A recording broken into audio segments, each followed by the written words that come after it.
සියලු බලැති ආදරණීය දෙවි පියාණෙනි, මේ සුන්දර මොහොතේදී මා ඔබ වහන්සේ ඉදිරියට පැමිණෙන්නේ නිහතමානී සිතින් යුතුවයි. මගේ ජීවිතයට ඔබ වහන්සේ ලබා දුන් සියලු ආශිර්වාදයන්ට මම ඔබට ස්තුතිවන්ත වෙමි.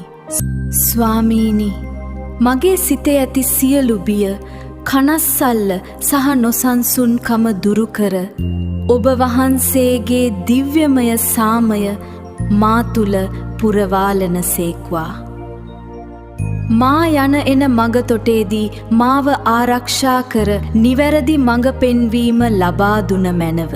මගේ පවුලේ සියලු දෙනාවද මා අවට සිරිසේගේ ආදරයෙන් සහ කරුණාවෙන් ආරක්ෂා කළ මැනව. හැම විටම යහපත් දේ කිරීමටත් අන් අයට ආදරය දැක්වීමටත් මට ශක්තිය දුන මැනව.